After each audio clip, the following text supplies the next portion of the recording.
Este es un texto titulado Cartografía de la desaparición forzada en Colombia, que es un trabajo colectivo coordinado por Fidel Mignorenz y Erika Arellana Bautista.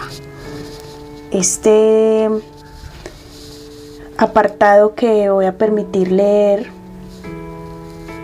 es de el poeta colombiano Juan Manuel Roca y se titula Cartografías del olvido.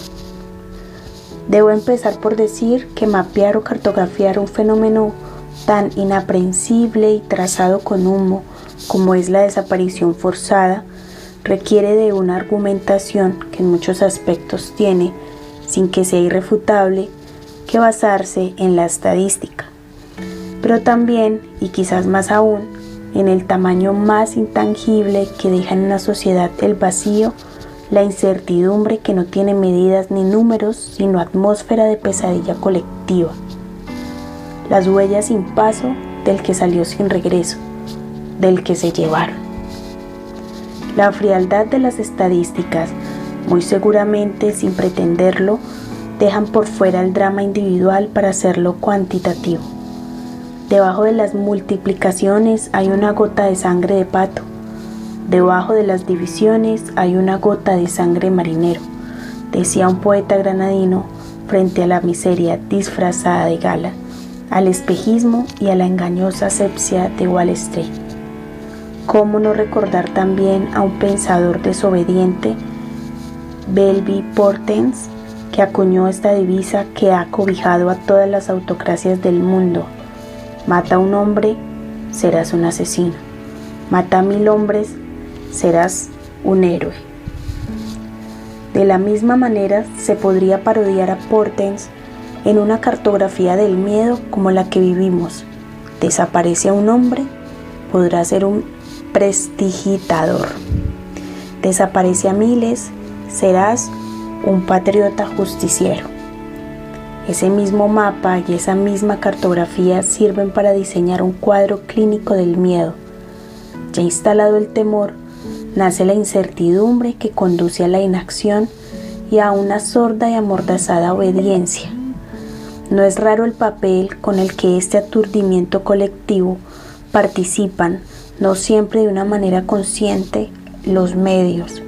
Se sabe que la opinión pública casi siempre es la opinión de los que no tienen opinión sino consenso, una aceptación falaz forjada por la transmisión mediática y falsa de noticias e interpretaciones.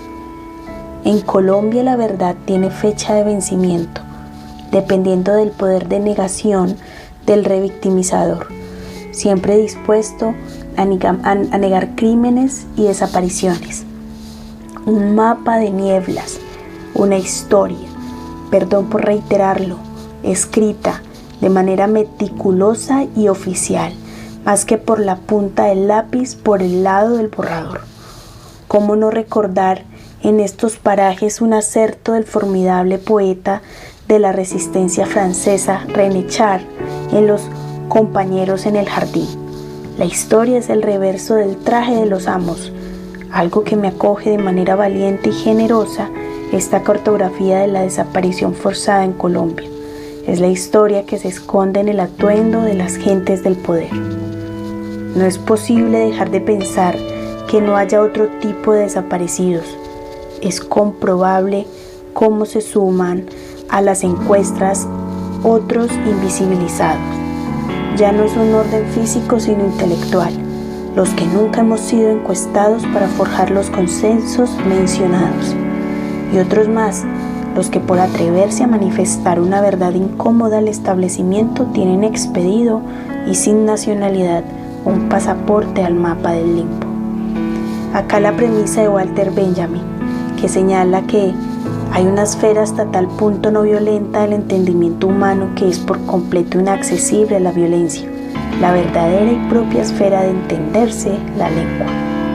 Se sabe poco practicable, porque más allá de quienes ejecutan de manera directa la desaparición forzada, los mayores generadores de desigualdad se camuflan, se avestruzan, esconden sus cabezas o, como diría Simone Weil, en otro contexto, de una historia que a cada tanto se repite. Rodean con sonrisas de invitación a los que matan. Repito, no son ninguna novedad en nuestra historia las palabras que no se cumplen, los fugaces entendimientos y acuerdos incumplidos en nuestra vida política son una forma constante de violencia. Dibujan un mapa de trasterrados y reiteran que acá la guerra siempre viene después de la posguerra. No obstante, esta cartografía documental así lo atestigua. Es bueno repetir que el país que resiste no se cansa de preguntar al Estado, a sus abiertos o embosados victimarios, por hombres y mujeres desaparecidos.